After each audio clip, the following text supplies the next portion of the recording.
오늘도 프린트물을 먼저 보겠습니다. 여러분들이 예수님의 몸된 교회 카페에 들어가셔서 가시면 이 말씀의 원고를 다운받을 수 있습니다. 그 원고를 다운받으셔서 항상 말씀으로 확인하시면서 그렇게 가시면 감사하겠습니다. 오늘 요한계시록을 보는 안경 20번째 시간, 예수님의 몸된 교회 목요 이야기 성경학교 370번째 시간이 되겠습니다. 마태복음 24장 36절부터 봅니다.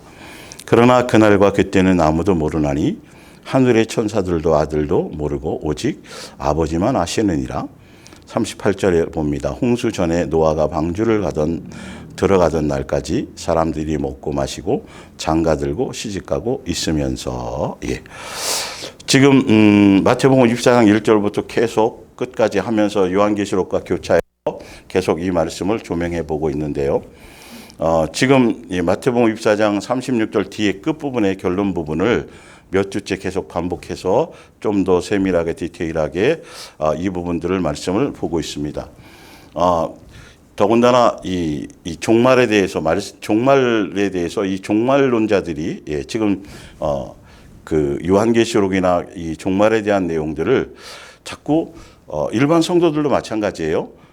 전천년설이나 후천년설이나 세대주의 종말론이나 뭐 기타 이 요한계시록을 보는 사람들이 갖고 지고 있는 어떤 이 신학적인 어떤 이론과 설들이 있어요.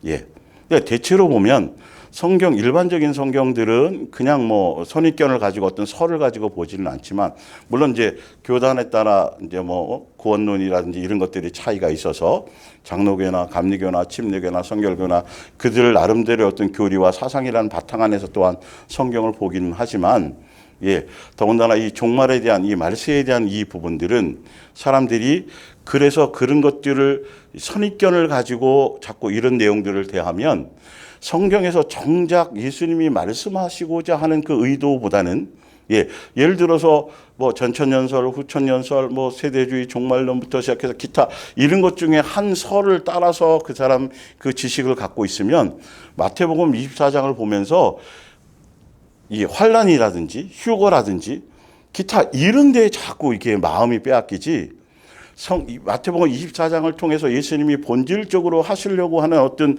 그 내용에 대해서는 눈이 안 떠진다라는 사실이에요.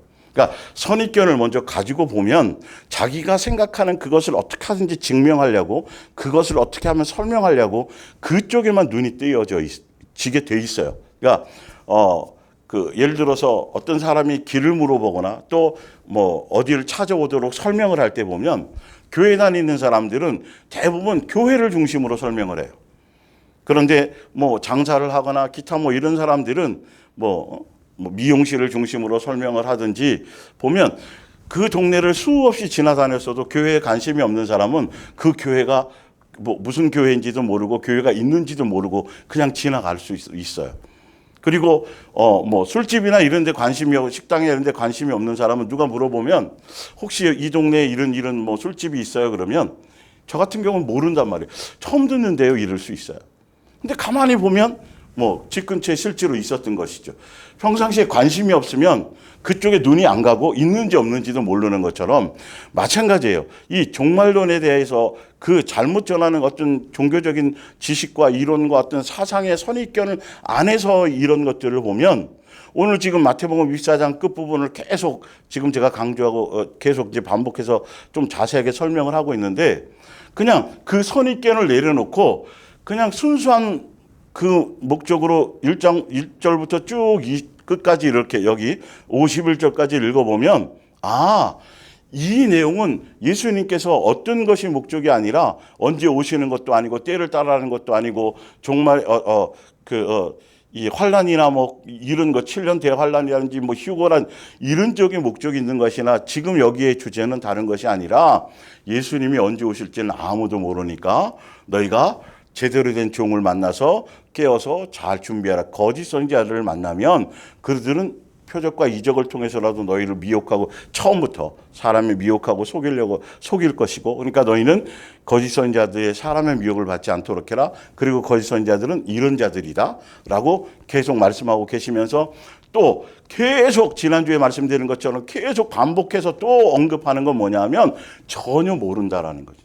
내가 언제 올지를 모른다는 걸 계속 강조해. 사람들의 이 정욕적인 욕심들이 계속 그런 쪽에 마음을 두고 거기에 그것 때문에 속아 넘어가고 본질 정말 정작 마음을 쓰고 준비해야 될 것들을 준비하지 못하게 하기 위해서 인간들이 그럴 거를 뻔히 알기 때문에 예수님은 이렇게 여러 번 이렇게 계속 반복해서 때는 모른다, 도적같이 온다. 계속 그 의미를 설명하고 있는데도 그 얘기를 강조하지 않고 그 얘기가 들어오지 않아요. 다른 선입견을 가지고 있으면요. 이 말씀을 읽으면서도요. 예. 그래서 오늘 계속 그 얘기를 하는 거예요. 다른 게 아니라 깨어서 더 중요한 건 준비하고 있으라. 준비만, 때가 모르니까 준비만 하고 있으면 아무 문제가 없다. 그래서 노아의 때를 얘기하는 거잖아요. 이 36절 볼게요. 그날과 그때는 아무도 모르나니 하늘의 천사들도 모르고 아들도 모르고 오직 아버지만 아시느니라. 이거를 24장을 읽어보면 쭉 보면 수없이 반복하셨어요. 이런 내용들을. 모른다. 도적같이 온다. 그러면서 38절에 홍수 전에 노아가 방주에 들어가던 날까지 사람들이 먹고 마시고 장가들고 시집가고 있으면서 홍수가 나서 그들을 다 멸하기까지 깨닫지 못하였으니 인자가 예수님이 오실 때도 이렇게 이를 것이라고 분명히 예수님이 확실하게 얘기해 놓으셨어요. 그러면서 결론이 뭐냐 하면 그러기 때문에 언제 올지 모르기 때문에 노아 때도 그랬고 소돔과 고모라 때도 그랬고 수없는 그 예수님이 본보기를 보여주셨을 그때에도 사람들이 깨닫지 못했던 것처럼 그러니까 42절에 그러므로 깨어 있어야 된다. 또 얘기하죠. 어느 날에 너희 주가 임할런지 알지 못함이라. 예. 43절에 너희도 아는 바니 만일 집주인이 도둑이 어느 시각에 올 줄 알았더라면 먼저 깨어 있어 그 집을 뚫지 못하게 하였으리라. 예, 44절 이러므로 너희도 뭐 하고 있으라? 준비하고 있으라. 생각지 않은 때에 인자가 또 얘기하죠. 또 지금 그 앞에 24장 1절부터 앞에도 계속 여러 번 반복하셨지만 계속 반복한 것의 목적이 뭐냐면 전혀 모를 도둑같이 올 거니까 그때 가서는 준비할 수 없으니까 너희는 항상 깨어 준비하고 있어라. 누구처럼요? 노아처럼요. 사실 알고 보면. 예. 노아는 매일매일 방주 짓는 일이에요. 지난주에 설명드렸죠? 지금으로 말하자면 매일매일 내가 예수님 안에서 양육받아서 예수 그리스도의 사람으로 내가 새 사람 되어지고 한나라 상속자로서의 어떤 예수님다운 삶의 여정을 가는 것. 우리가 각자 방주는 예수님을 뜻하잖아요. 노아 때 상징성이.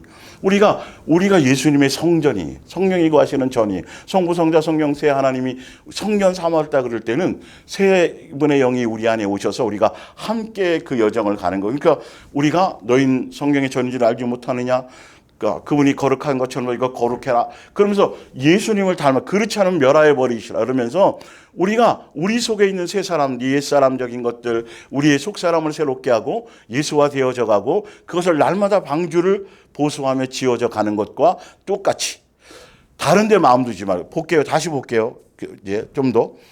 노아가 방주에 들어가는 날까지 사람들이 먹고 마시고 다른 데 있지 않고 세상 풍조에 따르고 세상에서 영원히 살 것처럼 살고 배불리고 그 일에 빠져 살고 예수님을 준비하지 않고 그 얘기를 하는 거예요. 그러면서도 인자 올 때도 그러는 거 하고 말하면서 또 지금의 앞으로 시대에 대해서 얘기하셨는데 뭐라고 얘기하냐면 45절에 충성되고 지혜 있는 종이 되어 주인에게 그 집 사람들을 맡아 때를 따라 양식을 나눠줄 자가 누구냐. 이 말은 뭐냐면 깨어있게 하고 준비시켜줄 자가 누구냐는 거죠.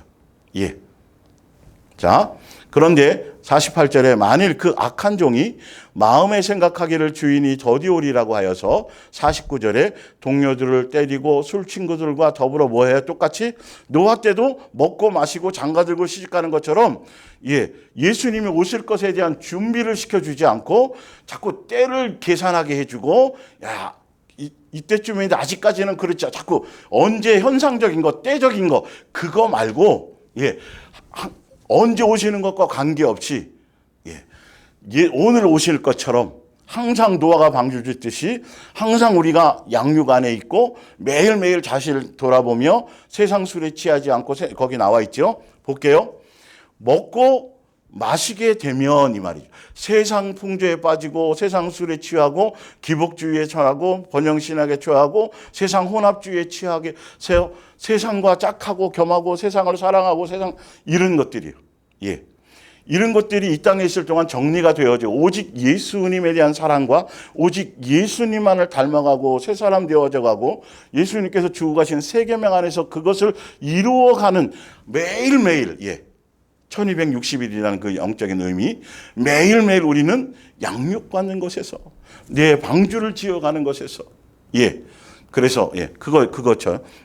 그런 곳에 마음을 두게 그것이 준비하는 건데 그런 것에 있지 않고 자꾸 시대적인 현상이나 예수님이 오실 것에 대한 징조나 자꾸 그런 것에 언제 오실 거에 대한 부분들을 조명하게 하고 준비하게 하지 않는 그런 자들을 조심하라. 지금 성경에 지금 마태복음 24장의 핵심이 바로 사람의 미혹을 받지 않도록 해라. 거짓 선지자들을 속지 마라. 거짓 선지자들은 결론적으로 사랑하지 못하게 할 것이다. 많은 사람을 미혹해서 표적과 이적을 통해서도 너희를 할 수만 있으면 미혹할 것이다. 뭐 하지 못하도록 사랑하지 못하도록 새 계명 하나 잊지 못하도록 준비하지 못하도록 그리고 마지막에 또 말씀하시죠. 때를 따라 양식을 나눠줄 종을 너희가 분별해야 될 터인데 그러지 않는다라면 너희는 어떻게 된다? 똑같이 멸망할 수밖에 없다. 준비할 수가 없다라는 거죠.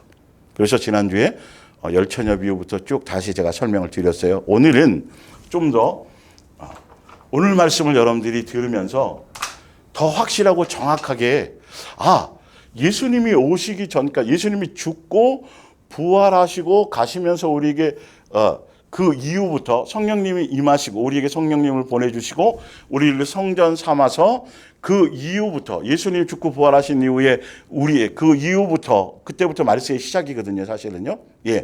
그래서 그때부터 예수님이 오시기 전까지 성경을 통해서 우리가 준비해야 될 것이 선명하게 나와 있어요. 지난주에도 설명드렸지만 더 성경을 더 구체적으로 그래서 준비할 것이 무엇을 준비해야 될지가 성경에 분명히 나와 있는데 이런 것들을 향해 가지 않고 자꾸 언제 오실런지 그래서 뭐 7년 환란이나 이런 걸 자꾸 기준 두는 이유가 뭐냐면 천년 왕국 같은 거 이런 걸 자꾸 기준 두는 이유가 뭐냐면 그게 요한계시록 시간 순서대로 써 있다고 생각해서 예수님이 오실 때에 대한 시간적인 유추를 만약 그게 그 말이 맞다라면 그걸 얘기하게 되는 것이기 때문에 그래요. 사실은요. 그래서 아마겟돈 전쟁이 3차 대전이고 그러니까 자꾸 그 전쟁 이후에 예수님 그 표현적으로는 그렇게 돼 있으니까 그 영적인 상징이고 세상적인 어떤 전쟁을 얘기하는 것이 아닌데 한 줄밖에 안 나와 있다니까 여러분이 그 표현이. 근데 그런 것인데도 불구하고 어떤 설의 입장에서 교리적인 입장, 사상적인 입장, 누구 신학자의 주장의 입장에서 그 관점 하나를 선택해서 이걸 자꾸 보게 되면 성경의 본질을 벗어나게 된다라는 거예요. 자, 오늘 그래서 마태복음 8장 15절부터 여러분들이 기본적으로 성경을 통해서 어느 누구나 다 알고 있는 것들이에요.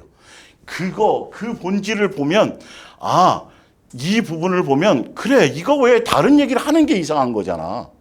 성경은 이 얘기를 계속 말씀하고 계시는 건데 다른 종말을 얘기하면서 자꾸 다른 얘기를 한다라면 이거는 이게 굉장히 위험한 거구나를 보시면 돼요. 로마서 8장 15절 볼게요.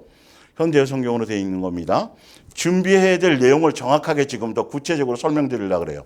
우리는 노예처럼 아첨하거나 겁낼 필요가 없습니다. 로마서 8장 1절부터 읽으셔도 됩니다. 시간 되시면. 하나님의 가족 안에서 자녀로 하나님의 가족 안에서 자녀로 영접받았으니 이게 언제부터예요?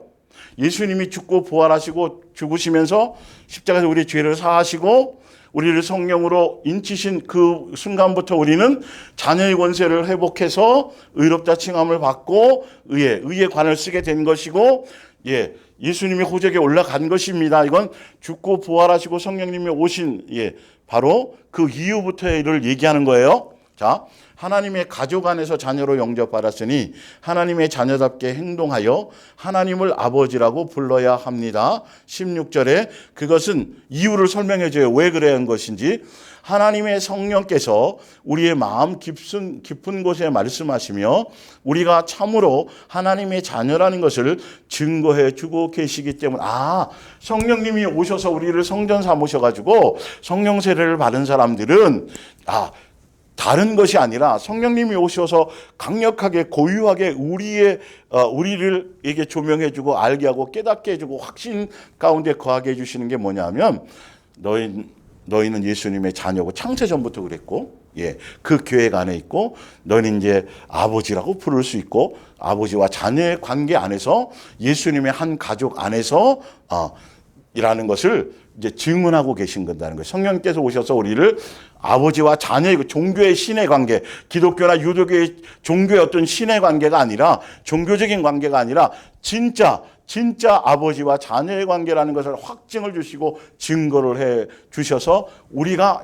마음껏 예수님을 아버지라고 부를 수 있고 아버지와의 자녀 관계 안에서 우리가 이 땅에서 이제 남은 시간들을 살아가게 된다라는 거예요. 그래서 아버지의 자녀로서 예수님의 한 가족으로서 부름을 받고 초청을 받았으니까 자녀 다음에 행동과 삶의 열매를 맺으라고 얘기했기 때문에 결론은 우리가 예수님이 오시기 전까지 부활을 승천하셔 성령이 오신 이후로부터는 우리가 깨어서 준비해야 될 내용이 뭐냐면 예수님의 자녀로서 예수님의 한 가족으로서 아버지의 자녀답게 이 땅에서 예수님을 닮아가며 예수님을 배워가며 예수님의 뜻을 따라가는 삶의 여정을 가는 그것을 가는 거구나. 좀 더 밑에 볼게요. 더 구체적으로 설명하고 있어요.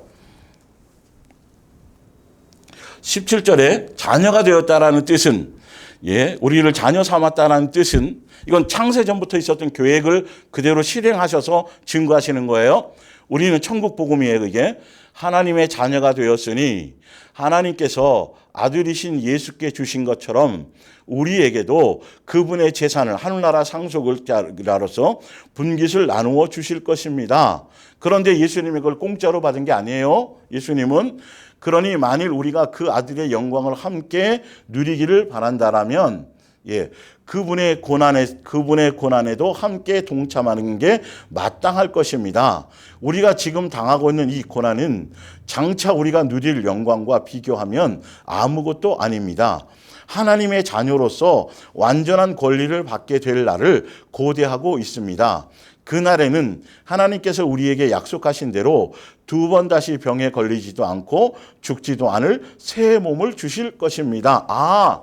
성령님이 오셔서 우리에게 인치시고 그 이후부터 우리가 준비해야 나갈 과정이 뭐냐면 똑같이 예수님과 한 자녀로서 부름을 받았으니 예수님께서 하늘나라 상속자로서 하늘 보좌에 앉으신 그 여정의 길을 가신 것처럼 우리도 맏형이잖아요. 예수님을 밑에 또 나와요. 맏형이라고.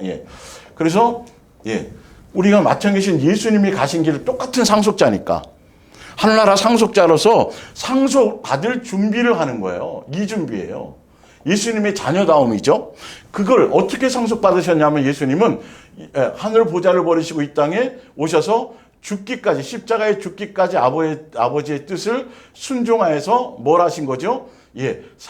율법을 완성하셨고 사랑의 나타남으로 오셔서 아버지의 사랑을 보여주고 나타내주고 아버지의 사랑을 확증하시고 아버지의 사랑을 완성해 주신 거죠.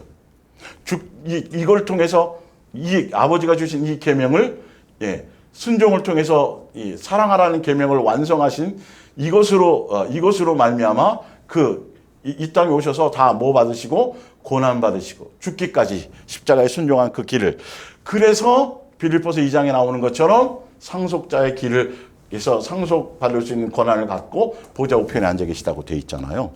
그러니까 너희들이 지금 준비할 거는 바로 이걸 준비하는 거예요. 똑같이 상속자로서의 그 길을 가는 것. 예수님이 가신 고난의 길을 가는 것. 그래서 예수님이 이루신 뭐예요? 사랑하라는 그 율법을 완성을 하신 그 계명. 그래서 완성하시고 우리에게 주신 너희는 내 사랑 안에서 내가 너희를 사랑한 같이 내가 보여주고 가르쳐주고 이 길을 올 수 있도록 내가 맏형으로서 길을 열어놨으니 내 길을 따라와라. 무슨 계명으로? 새 계명을 따라서 내 길을 와라. 그래야 하늘나라 상속자의 길, 상속받는 길을 가는 것이다. 이 길 자체가 기본이 뭐라고요? 고난이라는 거예요. 지난주에 이거 설명드리는 건데 한 번 더 설명하며 말씀 안에서 다시 증거를 해드리려고 그러는 거예요. 이걸 준비하는 거예요. 이 길을 가는 걸 준비하는 거예요. 너희가 나를 제자가 되려면 따라오려거든 뭐하라? 너희 십자가를 지고 너 자신을 부인하고 너의 생각과 이론을 내려놓고 너의 각자의 십자가를 지고 뭐하라? 예수님을 따라오라. 내가 너희를 사랑같이 너희도 서로 사랑하라. 내가 너에게 새 계명을 주노니 이 새 계명을 따라와야 너희는 내 제자가 될 것이고 많은 사람들이 너희가 내 제자인 걸 알리라. 이 길을 가는 거예요. 이 길은 사랑은 고난을 통해서 얻어내는 거고 알게 되는 거 깨닫게 되는 거예요. 예수님이 고난을 통해서 우리에게 보여주신 거기 때문에 볼게요. 자, 다시 한번 읽어드립니다. 17절을 봅니다. 우리는 하나님의 자녀가 되었으니 하나님께서 아들이신 예수께 주신 것처럼 우리에게도 그분의 재산을 분깃으로 나누어 주실 것입니다. 그러기 때문에 만일 우리가 그 아들의 영광을 함께 누리기를 바란다면 그분의 고난에도 함께 동참하는 게 마땅. 새 계명의 길을 가는 거 마땅하는 것. 예수님이 가신 그 길을 상속자의 길을 가는 것. 이게 준비하며 가는 길이에요. 준비할 거예요. 이걸 나중에 예수님이 계산하시는 것이죠. 자, 봅니다. 그러니 만일 우리가 그 아들의 되겠죠. 18절에 우리가 지금 당하고 있는 고난은 장차 우리가 누릴 영광과는 비교하면 아무것도 아닙니다. 하나님의 자녀로서 완전한 권리를 받게 될 날을 고대하고 있습니다. 하나님의 자녀로서 완전한 권리를 받게 될 날이 뭐죠? 완전한 권리를 받으려면 이 땅에서 뭐 해야 돼요? 양육의 과정을 제대로 거쳐야 돼요. 양육의 과정을 제대로 거쳐야 돼요. 자, 볼게요. 그래서 우리를 성전 삼아서 우리와 함께하고 계시고 이 길을 가고 우리를 인도하고 계신 것이죠. 그래서 하나님의 자녀로서 완전한 권리를 받길 날을 고대하고 있습니다. 그날에는 하나님께서 우리에게 약속하신 대로 두 번 다시 병에 걸리지 않고 죽지도 않을 새 몸을 주실 것입니다. 그래서 밑에 히브리서 12장에 이렇게 또 나와 있어요. 자, 위에 18절에 대한 내용을 다른 성경에 나와 있는 것으로 다시 조명해 드리는 거예요. 설명해 드리는 거예요. 믿음의 주여 온전케 하신 이이신 예수님을 바라보자. 그리고 예수님만 바라볼 뿐만이 아니라 왜 바라봐야 되냐면 예수님이 가신 그 길을 가야 되기 때문이에요. 볼게요. 그는 그 앞에 있는 기쁨을 위하여 위에 나와 있죠. 예수님은 장차 있을 그 영광스러움, 그것을 생각하시면서 이 땅에서 고난의 모든 것들을 참고 견디고 그 영광스러움에 참여하신 거잖아요. 그러니까 얘기하잖아요. 예수님이 가신 그것처럼 너희도 이 땅에서 받는 당연히 기본적으로 하늘나라 상속자가 되려면 너희는 고난을 가는 것이 기본인데 그 고난의 길이 뭐냐면 억지로 가는 것이 아니라 그것에 대한 소망을 알고 그 가치를 알고 기꺼이 그 길을 가는 건데 예수님과 함께 누릴 이 영광스러운 가치를 깨닫는 사람만이 갈 수 있다라는 거예요. 그 얘기를 하는 거예요. 예수님도 그렇게 가셨다라는 거예요. 우리도 그렇게 가야 돼요. 그래서 십자가를 참으사 부끄러움을 개의치 아니하시더니 하나님 보좌 어디 앉으셨어요? 우편에 앉은 것처럼 우리도 그 우편에 같이 앉힌다고 돼 있어요. 에베소서 2장에 보면. 자, 3절에 너희가 피곤하여 낙심하지 않기 위하여 죄인들이 이같이 자기에게 거역한 일을 참으신 일을 생각하. 예수님이 이 땅에 고난 받으시면서 수없는 것들, 억울한 것들, 이런 것들을 다 참고 견딘 건 하늘에 대한 소망, 아버지에 대한 사랑, 그 우리에 대한 또한 사랑, 그것을 이루고 완성하기 위해서 그 길을 가신 것처럼 너희도 그 고난의 길을 예수님처럼 하늘의 소망을 두고 예수님을 사랑함으로 견디고 인내하려면 나가야 되는 그 길인 것이다. 상속자의 길인 것이다 라는 거예요. 자, 그러면서 4절에 너희가 죄와 싸우되 아직 피 흘리기까지는 대항하지 아니하고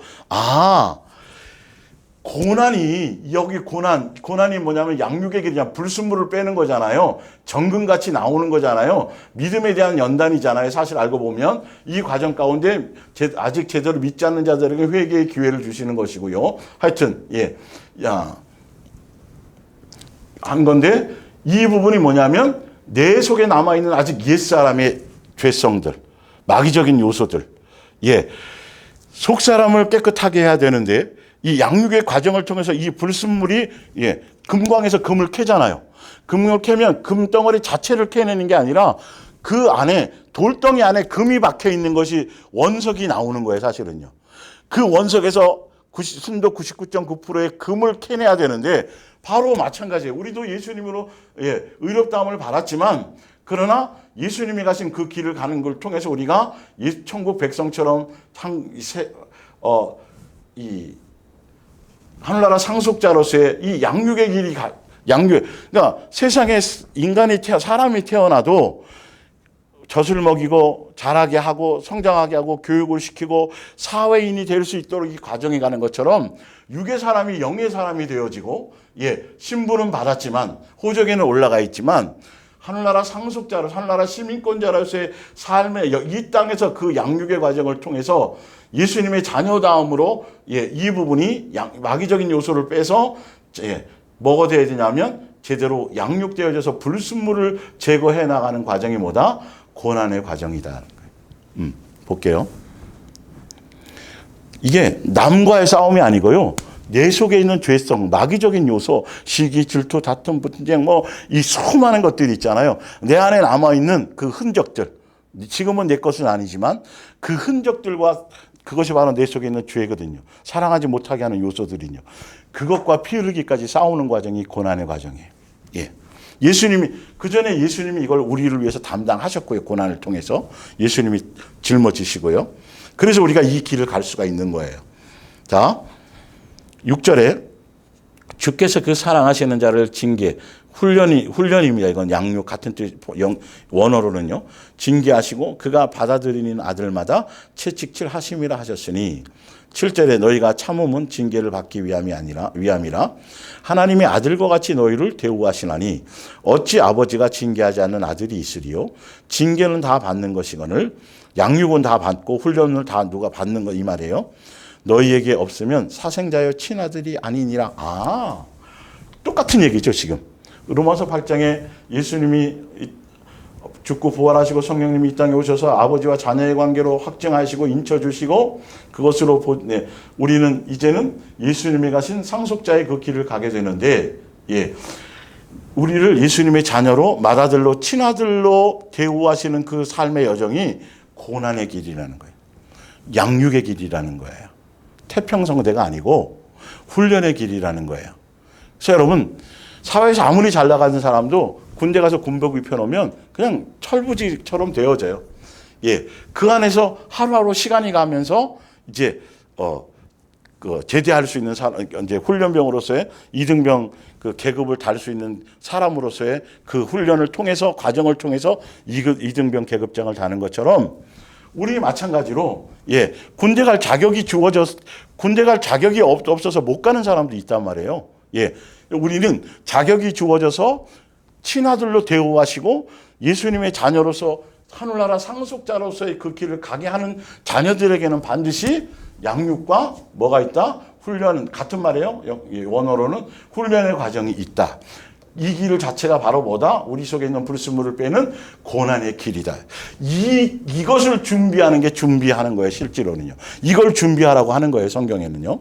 자, 데살로니가후서 1장 3절에 또 한번 보여줄게요. 형제들아, 우리가 너희를 위하여 항상 하나님께 감사할지니 이것이 당연함은, 왜 감사하는 것이 당연하냐 하면 너희의 믿음이 더욱 자라고, 너희가 믿음이 성장해 간다는 거예요. 교회 성도들이 자라고 너희가 다 각기 서로 사랑함이 풍성함이니.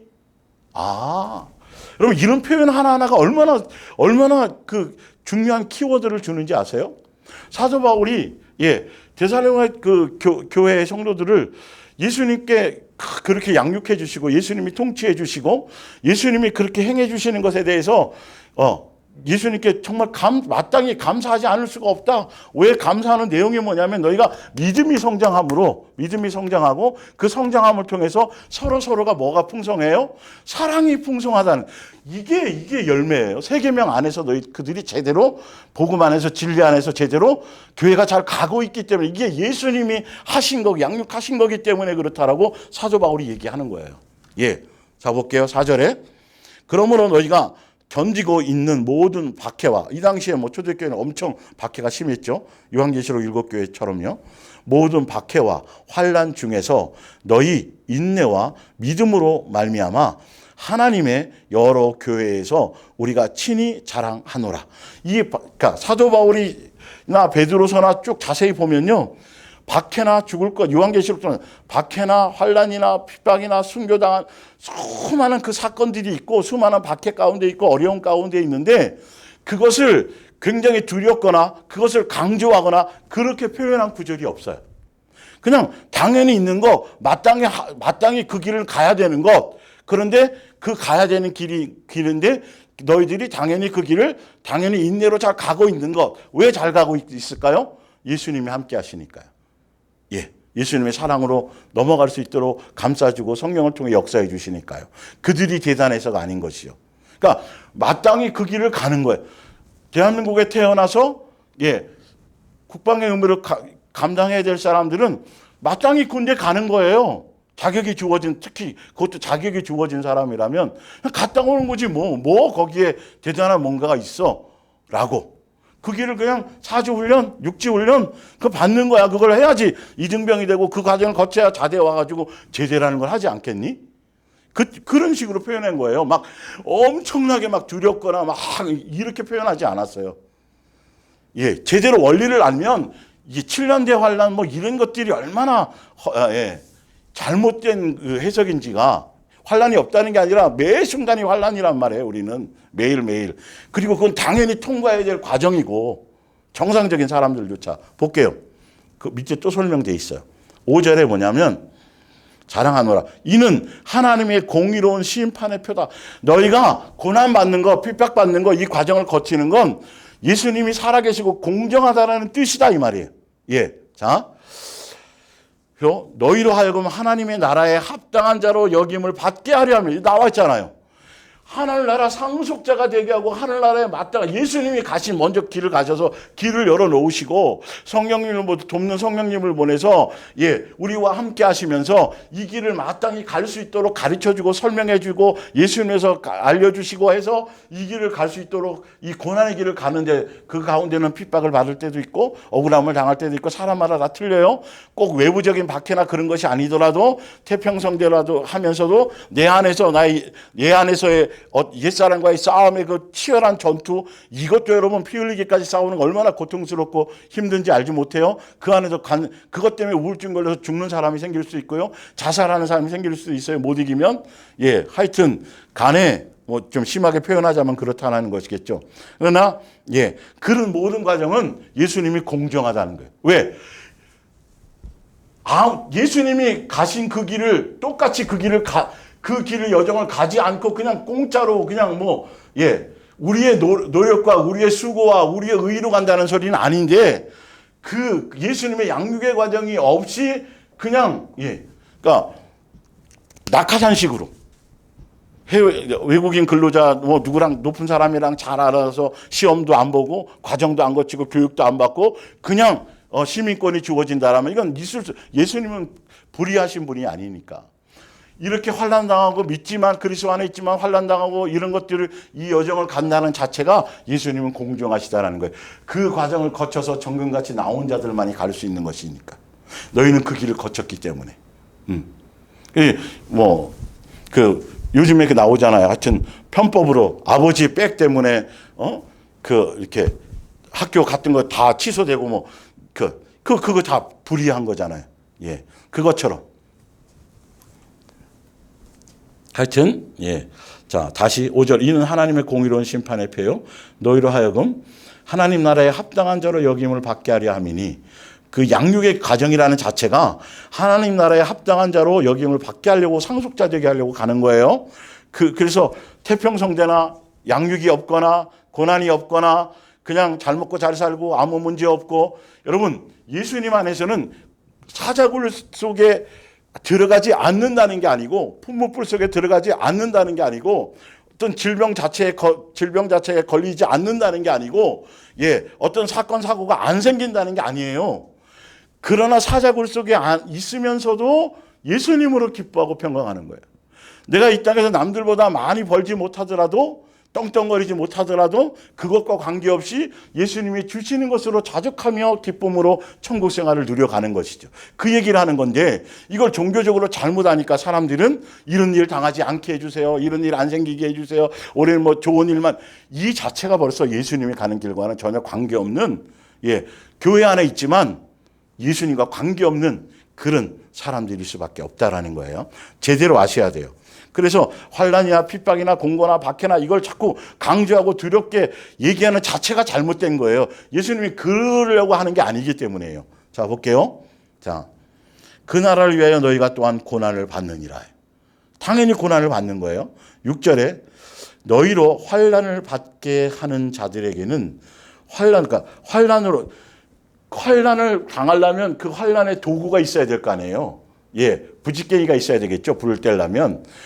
그들을 예수님이, 사단의 세력들, 하여튼 그 세력들인데, 그들에게는 예수님이 또한 그것으로 환난으로 그들에게 갚으시고, 환난을 받는 너희에게는 우리와 함께 안식으로 갚으시는 것이 하나님의 공이시니, 안식으로 영원한 안식지에 들어갈 수 있도록. 이 환난의 길을 가는 곳에 악한 도구로 쓰임 받은 자들은 마귀의 세력, 귀신의 세력 뭐 이런 것들이겠죠.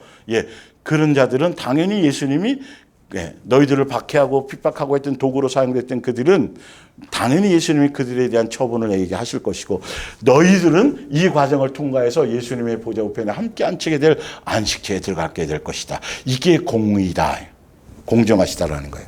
자,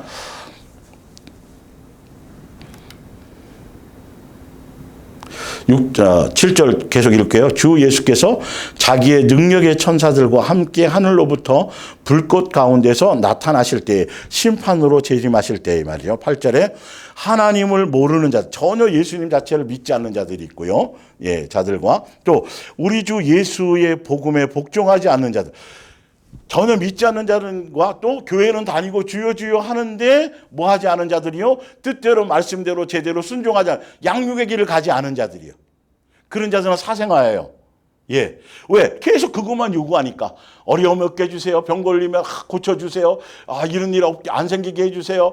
부자 되게 해주세요. 잘 되게 맨날 이것만 구했으니까. 그건 예수님과 양육을 시킬 수가 없는 거예요. 예수님이.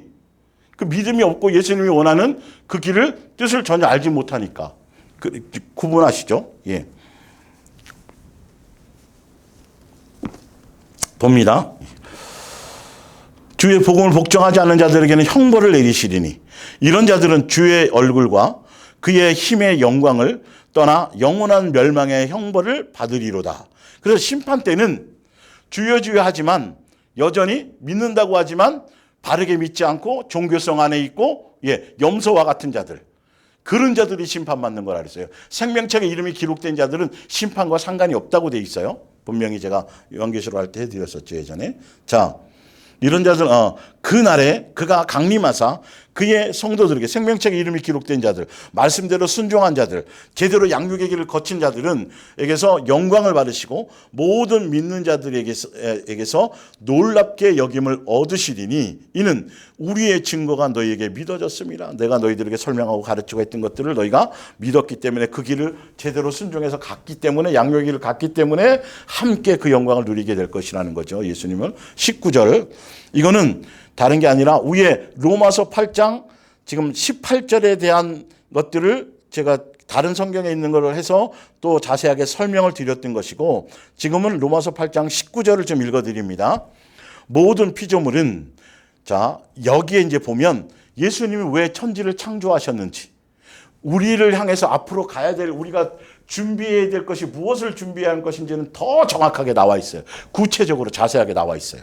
자, 모든 피조물은 하나님께서 그분의 자녀들을 부활시키실 날을 인내와 희망을 가지고 기다리고 있습니다. 글자 그대로는 하나님의 자녀들이 나타나실 때를 기다리고 있습니다. 이 말은 뭐냐면 양육의 과정이 다 끝나서 상속자의 여정을 다 거쳐서 이 땅의 모든 이 여정이 필요 없고 이 땅을 다 불태워 이제 양육이 이제 다 끝났기 때문에 필요가 없는 것이죠. 예. 그때를 얘기하는 거예요. 20절에 그날에는 이 말이에요. 하나님의 명에 따라 본의 아니게 이 세상을 지배하고 있던 가시와 엉겅퀴와 죄와 죽음과 부패 따위는 모두 다 사라져 버리고 우리는 영광스러운 해방을 맞아 하나님의 자녀들이 누리는 즐거움을 나누게 될 것입니다. 아, 이 천지 만물의 모든 삼라만상의 모든 이 세계의 모든 만물들이 생물들이 예수님의 자녀들이 이제 양육의 과정을 거쳐서 예수님이 계획하신 천국 복음의 하늘나라 한 상속자로서의 한 예수님과 한 가족이 되도록 하는 천국 복음의 예수님 안에서 준비하셨던 이 모든 과정의 여정이 다 끝나서 이들이 다 예수님의 시간표가 돼서 양육의 길을 나가서 상속자의 모든 길들을 온전하게 다 이 길을 거쳐서 이제 마지막 심판하게 될 그때에 그때를 기다리고 있다는 거예요. 그래야 자기네들도 자유할 수 있으니까. 피조물들이 더 밑에 또 설명을 했어. 22절에 동물이나 식물과 같은 자연계 생물까지도 이 위대한 사건을 기다리면서 병과 죽음의 고통을 참아내고 있다는 것을 우리는 압니다.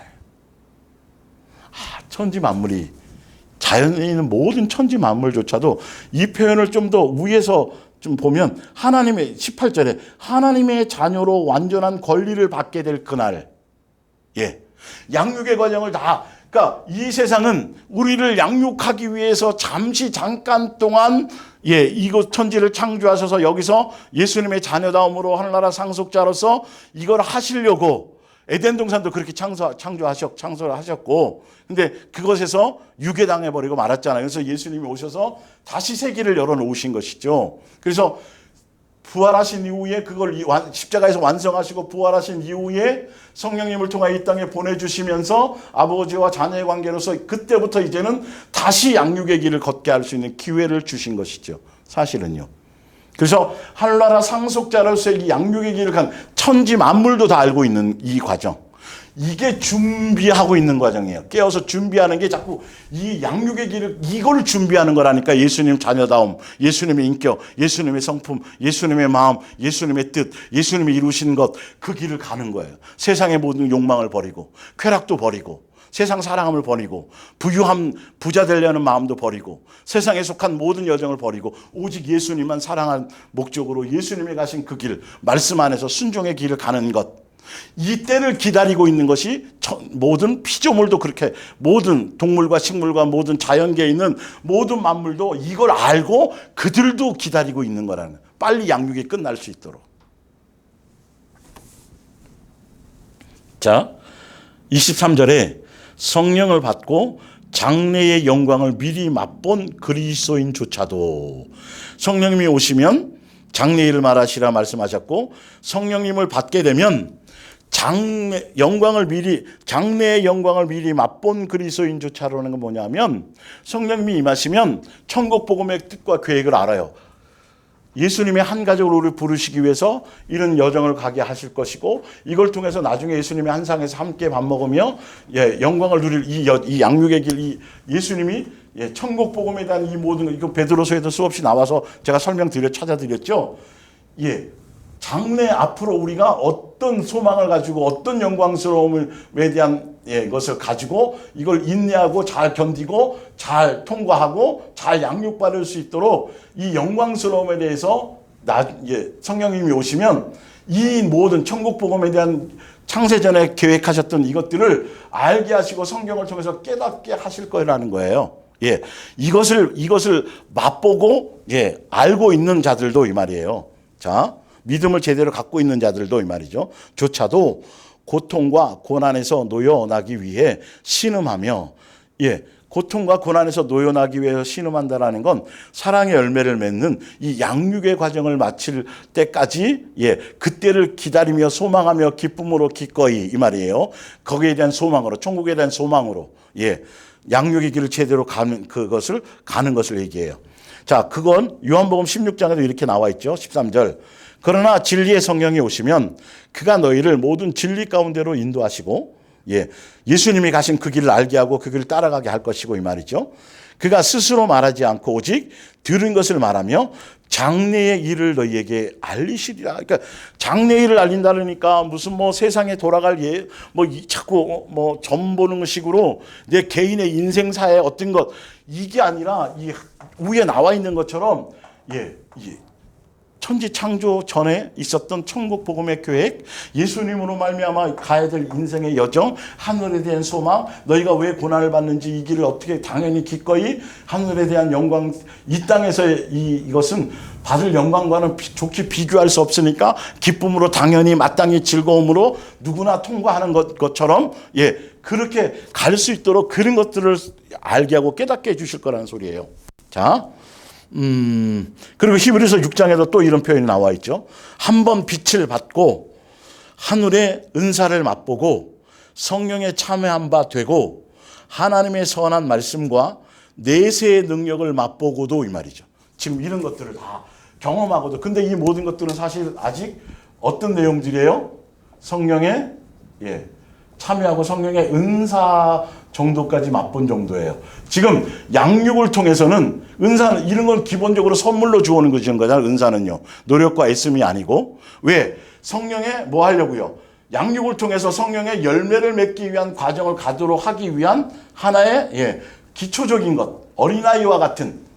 그래서 성령을 통해서 방언을 막이라 하기도 하고 어떤 은사를 경험하기도 하고 예수님의 살아계심을 알고 천국에 대한 소망도 갖게 되고 확실한 믿음도 갖게 되고 이런 것들을 다 해요. 성령의 은사를 맛보는 거예요. 빛을 받고 이런 거 하는 거. 그러나 성령의 열매를 맺는 건 양육의 과정을 거쳐야만 돼요. 고난이라는 과정을 거쳐야 돼요. 이 열매는 그냥 주어지는 게 아니에요. 이 과정을 통해서 나가는 거예요. 양육의 과정을 통해서. 그 얘기를 하는 거예요. 볼게요. 그래서 그렇지 않으면 은사를 맛보고 경험하고 다 하고도 뭐 할 수 있다? 타락할 수 있다. 굉장히 여러분 조심하셔야 될 일.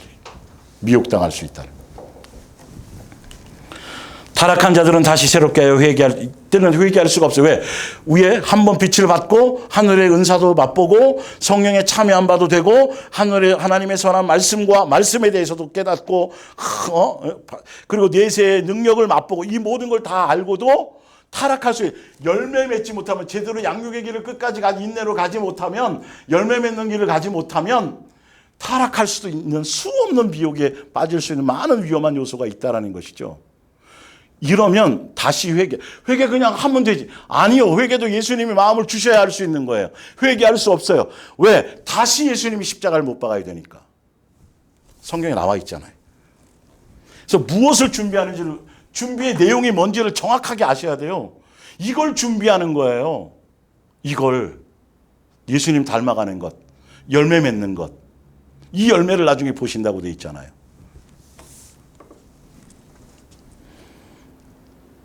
타락한 자들은 다시 새롭게 하여 회개할 수 없나니 이는 하나님의 아들을 다시 십자가에 못 박아 내놓고 욕되게 함이라. 은사가 아무리 나타나고 귀신도 쫓고 능력도 행하고 별의별 것들을 다 해도 그 사람 그렇게 타락한 사람이 한두 사람이 아니에요, 여러분. 이단 교주가 된 사람이 한두 사람이 아니에요. 이 과정을 제대로 모르니까 그래요. 은사로 끝나는 게 아니고 은사로 교만해지고 은사로 자랑하라는 게 아니라 성령의 열매를 맺으라고요. 그걸 통해서 예수님을 경험하고 예수님이 가신 그 섬김의 길, 그 길, 고난의 길, 그걸 통해서 불순물을 제거하며 열매 맺는 이 양육의 길을 가라고 예수님이 그것을 해서 예수님의 사랑의 DNA, 사랑의 인격, 이것을 우리가 담고 배우고 예수화 되어져가는 그 길을 가라 그랬더니 이 은사 가지고 자기 자랑하고 높이고 굴림하고 그걸로 성도 사람을 모으고 그걸로 자기 배를 채우고 이렇게 종교적으로 타락한 교회와 이 목사들이 한두 사람이 아니라니까요. 사단의 미혹에 빠져서. 뭘 준비하는지를 알아야 된다고 여러분. 준비의 내용이. 이 내용을 준비하는 거예요. 깨어서. 이걸 방주짓는 거예요, 이게. 다른 헛소리를 하면 여러분들이 이제 알아채셔야 돼요. 성경에 분명히 나와 있잖아요. 아니, 모든 자연 만물, 생태계의 모든 만물조차도 이거에 대한 것을 알고 있는데 빨리 이 과정을 마치기를 그때까지 같이 고통을 받고 있는 건데, 그래서 우리가 지금 안 먹으면 안 되잖아요. 배고픔 있잖아요. 질병도 걸릴 때도 있잖아요. 아픔도 느끼잖아요. 예. 생사화복이라는 걸 우리 속에 아직 옷을 입고 있는 거잖아요. 왜? 양육을 받기 위해서요. 통제를 받기 위해서요. 예. 자, 로마서 8장 24절 이제 이어서 읽어갈게요. 우리는 믿음으로 구원을 받았습니다. 믿는다는 것은 믿음에 대한 정의를 갖는 거죠. 아직은 갖고 있지 않더라도 장차는 얻으리라는 것을 알고 기다리. 이게 이 내용이 히브리서 11장에 있는 구약에 예수님이 그림자로 오셨던, 그림자로 있었던, 성전 성막을 그 당시 안에서 히브리서 11장에 있는 바로 이 사람들이 가졌던 믿음의 모습이에요. 사실은요. 그림자인 예수님만 붙들고도 이들은 구원받았던 것이죠. 예. 그런데 우리도 또한 마찬가지로 그 길을 갖는 거예요. 볼게요. 바로 이어서. 이미 갖고 있는 사람은, 믿음의 확신을 가지고 있는 사람은 그가 얻은 것을 기대하거나 믿고 기다릴 필요가 없습니다. 이게 무슨 말이냐 하면, 우리 지금 신약을 살아가는 이 시대는, 여러분 제가 요한계시록 할 때도 가끔 설명드렸죠. 이미와 아직의 때. 이거예요. 부산행 기차를 표를 끊고 탔어요. 그러면 당연히 거기에 가는 거예요. 몇 시간 있다 가는 거예요. 그러니까 통화할 때, 좀 있다가 어디서 만나? 라고 아직 가지도 않았는데, 마찬가지예요. 우리는 벌써 이미 이 천국의 생활과 이 하늘나라 시민권자가 되어 있다니까요. 그래서 이 땅에 예수님의 몸된 교회는 이 땅에 뭐라고요? 하늘나라 대사관이란 말이에요. 왕 같은 대사장으로서 예수님께 나가는 지금 하늘나라 시민권자로서 그 권한을 갖고 그 안에서 지금 양육을 받고 있는 거란 말이에요. 그러나 결과적으로는 지금 예를 들어서 왕자가 되기 위해서 세자로 책봉을 받으면 이 사람은 다 알잖아요. 앞으로 뭐가 될 거다? 왕이 될 거라고. 그래서 왕처럼 대우를 하는 거예요. 왕의 수업을 받고 있는, 다른 사람의 여정을 가는 게 아니라 세자로 책봉이 되면 아직은 왕이 되지 않았지만 이미 왕이 된 것처럼 왕의 수업과 왕으로서의 삶을 누리며 그걸 할 수 있도록, 그래서 세자로 책봉을 받고, 그러면 다시 이제 분리해서 동궁이라는 곳에 자기만이 사는, 동궁에서 밑에 다른 상궁이나 이게 동을 통해서 이렇게 그 안에서 왕의 수업을 받게 되는, 우리는 지금 그걸 받고 있는 거예요. 제대로 끝까지 가면, 군대 들어가서 별일 없이 제대로 끝까지 그 훈련을 통과하면 당연히 2등병 계급장을 받게 되고, 그리고 어느 기간이 되면, 때가 되면 제대할, 엄마 나 언제 휴가 나가? 아니면 엄마 나 조금 있으면 2등병 돼. 엄마 조금 있으면 나 제대해. 제대 지금 하고 있지 않지만 그 여정을 가고 있기 때문에 그 얘기를 하는 거예요. 그래서 이미와 아직을, 이 때를 요한계시록에서 제대로 잘 적용을 해서 제대로 깨달아야 되는 거를, 이걸 제대로 적용을 못하니까 자꾸 사람들이 헷갈리는 거예요. 뭔 말인지 이해가 가시죠? 이런 거예요. 믿음이라는 건 바로 그걸 확신을 갖고 믿음을 갖고 끝까지 확실히 믿음을 갖고 있고 자기가 그것을 확증을 가진 사람들은 당연히 그것이 주어질 거니까 다른 데 미혹받을 일이 없어요. 다른 길로 뒤돌아갈 일도 없고 타락할 일도 없어요. 끝까지 가면 인내로 그 길을 갈 수 있는 거죠. 그게 믿음인 거예요. 믿음은 끝까지 가야지 되는 거예요. 그러나 믿음을 제대로 가진 사람은 이미 벌써 그걸 가진 거나 똑같아요. 시민권을 가졌기 때문에. 그건 주어지게 돼 있는 거예요. 그런데 아직 안 이루어져 있는 것일 뿐이죠. 히브리서 11장의 사람들도 똑같거든요. 그런데 매일 의심하면서 내가 왕이 안 될 거야. 나 말고 또 뭐 하겠, 이러면 그 길을 제대로 갈 수가 없는 것이죠.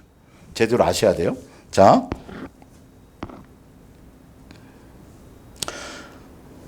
25절. 그러나 아직 일어나지 않은 일들에 대해서 하나님만을 믿고 기다려야 한다라면 우리에게는 인내와 확신이 필요합니다. 지금 그 얘기한 거예요.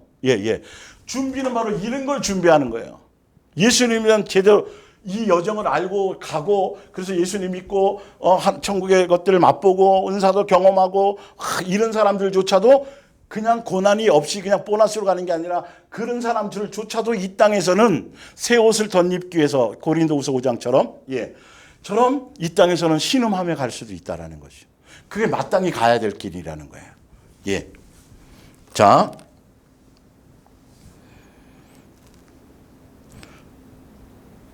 그래서 26절에 성령께서 오셔서 이 여정을 제대로 갈 수 있도록 성령께서 오셔서 우리를 도와주시기 위해서 이걸 인도하신다라는 거예요. 성령께서 오셔서 역사하는 길이 예수님 가신 길을 알게 하고 천국 복음의 뜻을 알게 하고 창세전에 어떤 계획이 있었는지, 그래서 앞으로 어떤 길을 갈 것이고 어떻게 결과가 이루어질지를 성령님이 알려주시고 소망을 갖게 해주시고, 그래서 그 길을 알고 갈 수 있도록 우리를 인도해 주신다는 거예요. 도와주신다는 거예요. 연약함을 우리를 도와주십니다. 우리가 무엇을 어떻게 기도해야 할지 모를 때 성령께서는 말로 다 표현할 수 없는 절실한 감정을 가지고 우리를 위해 기도해 주십니다. 그리고 모든 사람의 마음을 꿰뚫어 하시는 아버지께서는 우리를 위해 하나님의 뜻에 맞게 간구하시는 성령의 뜻을 다 알고 계십니다.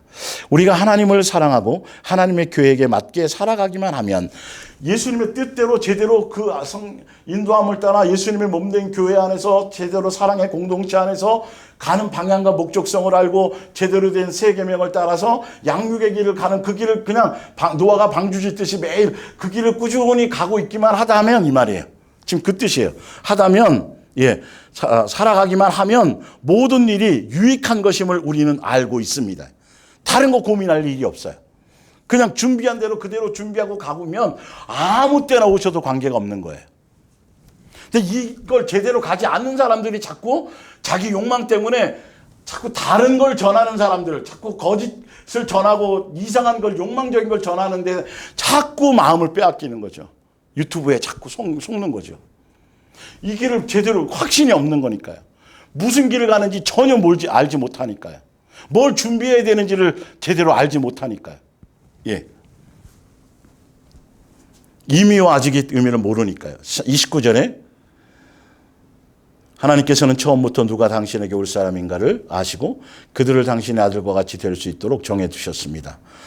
그들은 그 아들을 모든 믿음의 형제들 중에서 맏아들이 되게 하려 한. 그래서 우리를 부르셨는데 예수님이 맏아들이 되게 하셨다라는 건 맞죠? 예수님이 맏형이 먼저 간 길을 동생들인 우리가 그 길을 따라가게 하는. 30절에 그래서 하나님께서 우리를 선택하여 당신께 나아가도록 불러주셨고 우리가 하나님께로 갔을 때 죄 없다고 선언해 주셨으며 씻어주고 우리의 옷을, 창자가 돌아왔을 때 옷을 입혀준 것처럼 가락지를 끼워준 것처럼 마귀의 종노릇하며 살았던 우리들을 건져주시고, 우리가 예수님을 영접하고 예수님께로 나오면 예수님이 다시 우리를 옷 입히고 생명 호적의 이름을 올리셔서 우리를 뭐 하는 거죠?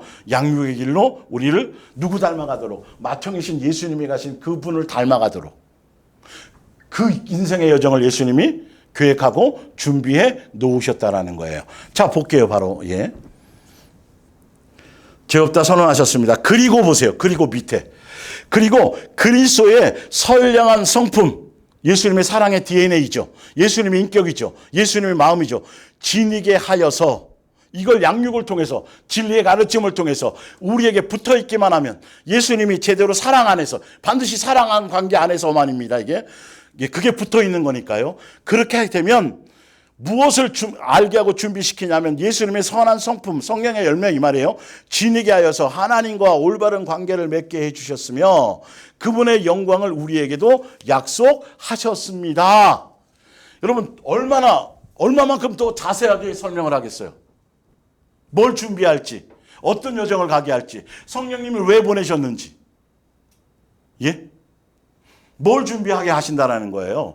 마귀적인 요소, 우리 속에 있었던 걸 싹 다 옛사람 끄집어내고 연단과 뭐 이런 여러 고난과 많은 사건과 사고와 이런 걸 통해서, 양육을 통해서 그 안에 예수님의 사랑의 DNA를 하나씩 심어서 그게 되어져야 아버지와의 관계가 온전하게 형성이 되어지고 진짜 제대로 사랑하는 자야만 아버지가 우리를 거쳐 삼으신다고 되어 있으니까. 그래야 한 가족으로서 환상에서 밥 먹을 거 아니에요.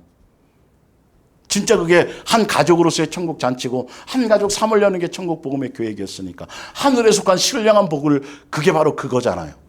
예. 자, 뒷장으로 넘어가서 37절까지만 할게요. 오늘. 그러니까 로마서 8장 요거만 가지고도 사실 알고 보면 뭐 하는 것이죠? 뭘 준비해야 될지를 확실하게 나오잖아요. 천국 복음에 대한 내용이 제가 수없이 계속 말씀드렸던 이거만큼 얼마만큼 더 자세히 설명해 드려야 되겠어요, 도대체. 교회 종교 사상에 빠져서 열심히 으쌰으쌰하고 프로그램하고 행사하고 뭐 헌신 예배하고 뭐 잔치하고 무슨 절기짓기.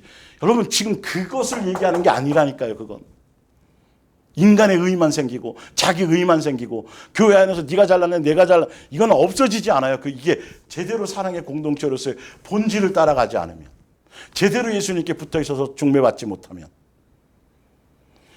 맨날 깨워서 밤 12시에 모여가지고 찬송하고 박수치고 뭐 준비하고 천난만년을 해보세요. 이게 되어지나? 그 준비가 아니란 말이에요.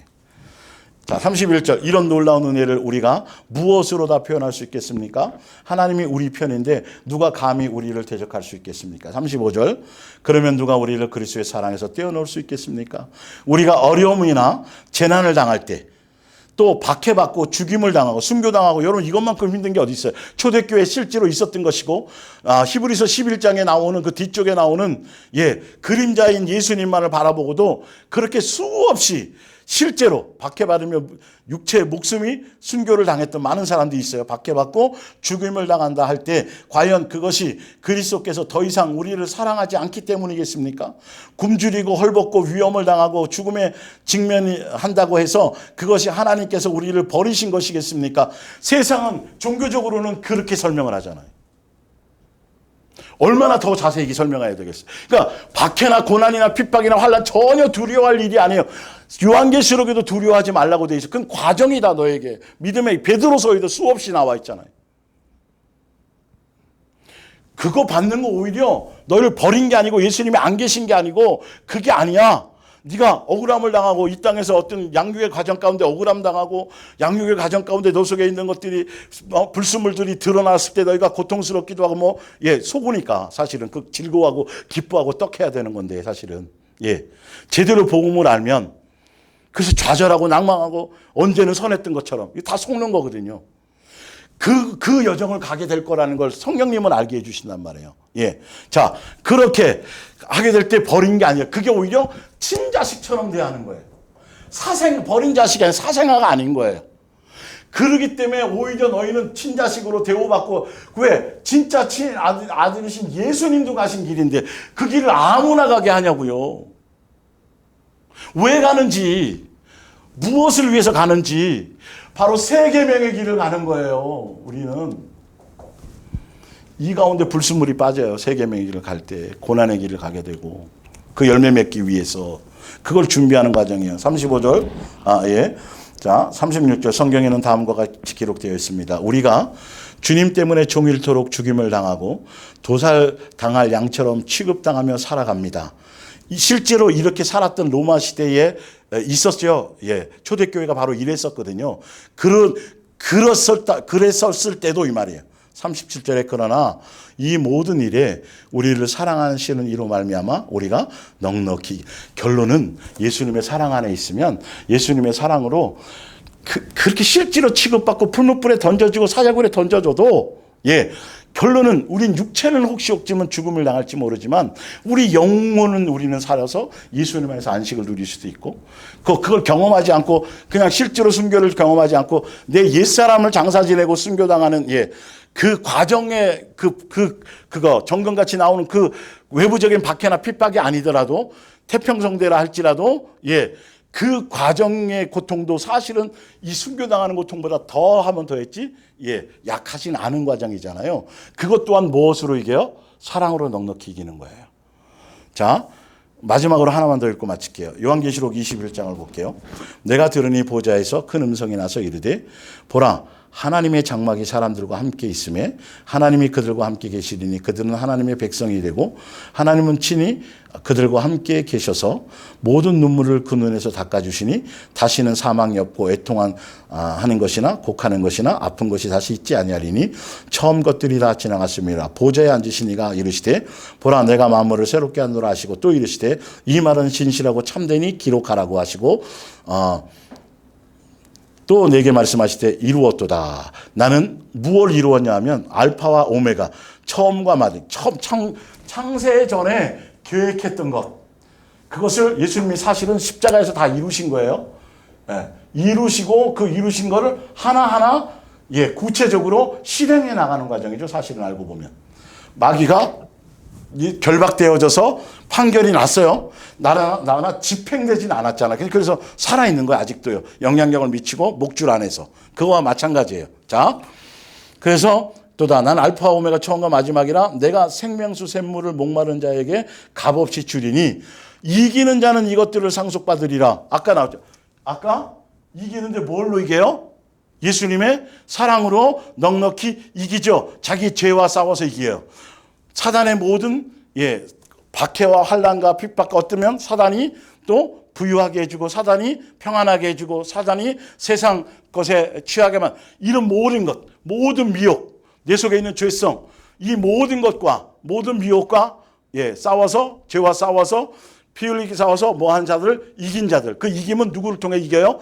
예수님의 사랑으로 그 사랑 안에 있음으로 이기게 되는 거죠. 왜? 먼저 열어놓으셨으니까 앞장서서 싸우고 계시니까 우리는 말 타고 뒤에 따라가기만 하면 되거든요. 바로 그 사랑 안에 있기만 하면 되거든요. 예수님께 붙어 있기만 하면 되거든요. 근데 이기는 자는 이것들을 상속받는데 뭘 상속받냐 하면 위에 그게 생명수 샘물이라는 건 영생수잖아요. 영생은 나는 그의 하나님이 되고 그는 내 뭐가 되리라? 아들이 되리라. 이게 창세전의 계획이었어요. 그래서 성령님이 오셔서 그거라고 알려주시고 인쳐주시고 로마서 8장 읽어드리는 것처럼 양육의 과정을 통해서 세자로 착봉이 된 거예요. 다. 그래서 예수님과 함께 누릴 영광스러운 그 보좌에 함께 앉는 자녀로서 하늘나라 상속자로서 함께 시민권자로서 그 양육의 과정 그 과정을 가서 결론은 최종적으로 아버지와 아들의 이미 아버지와 아들의 신분은 가졌지만 이미 성령님 인침을 통해서 아직은 갖지 못하고 있는 거잖아요. 마지막 심판 때를 다 거치고 해서 천국 생활 속에서 예수님은 뭐 한다고요? 그때 아직 됐던 게 이미 가졌던 걸 아직 안 되었던 걸 그때야 갖게 해주신다라는 거예요. 지금 뭐한 사람들 예수님의 사랑으로 이긴 사람들 반드시 사랑 안에 통해서만 이기게 돼요. 다른 거는 이길 방법이 없어요. 여러분 종교적인 열심, 특심, 기도 많이 한 거, 전도 이런 거 하나도 사용되지 않아요. 온전히 예수님의 사랑 안에 있어야 돼요. 그래야 하늘에 대한 진정한 소망 이건 아무것도 아닌 거예요. 하늘에 대한 소망을 따지면 그리고 세상에 대한 목적이 없어요. 이걸 좀 자세하게 여러분들이 영적으로 좀 깨달으시면 더 많이 큰 의미를 알고 가게 될 터인데요. 하여튼 오늘은 여기까지 하면서 뭘 지금 제가 강조해 드리냐면 요한계시록에 됐든 종말이 어떤 말세에 대한 어떤 종말에 대한 성경에 수없는 내용이 나오지만 예수님이 말씀하시고자 하는 본질은 때를 생각하지 마라. 아무도 모른다. 준비하고 있어라. 근데 준비해야 될 내용이 바로 계속 지금 강조하고 있는 게 그거예요. 오늘까지도. 준비해야 될 내용이 바로 로마서에 더 정확하게 이렇게 나와 있어요. 실제로 이걸 준비하는 거예요. 그래서 성령님이 오신 거예요. 그래서 예수님이 그 길을 가신 거예요. 그 길을 가야 이 땅에서 높아지고 이 땅에서 인기 끌고 이 땅에서 권력을 갖고 이 땅에서 이렇게 되면 절대 이건 상속받지 못해요. 여러분. 그건 예수님의 길이 아니에요. 마귀가 이 땅에서 하늘 영광을 세상 영광을 다 줄게 나를 경배해 마귀가 그걸로 시험하고 있는 거예요. 근데 교회들이 끊임없이 잘못된 복음 안에서 거짓 복음 안에서 이 땅에서 잘 되고 부자 되고 잘 나가고 좋은 일 있고 뭐 잘 풀리고 이걸 복이라고 잘못 가르쳐 놓으니까 여러분 그래서 계속 조금만 힘들면 못 견디는 거예요. 양육의 길을 갈 수가 없는 거예요. 불순물을 뺄 수가 없는 거예요. 이게 거짓 복음이에요. 여러분. 마땅히 기꺼이 가야 될 길이라니까요. 어쩌면 자원해서 가야 될 길이라니까. 아직도 내 속에 불순물이 남아있걸랑 예수님, 이것도 하면 안 되지만 예수님, 제가 더 큰 용광로를 다시 한번 들어가서라도 이걸 제거해 주세요. 이렇게 기꺼이 자원함으로 가야 되는 거라니까. 친아들만이 가는 길이에요. 그게 준비해야 될 내용이라고요. 이게 하루아침에 되는 게 아니라니까 이게요. 기름을 준비한다라는 것. 하여튼 제대로 여기까지 하겠습니다. 다음 주 이어서 하겠습니다. 기도하겠습니다.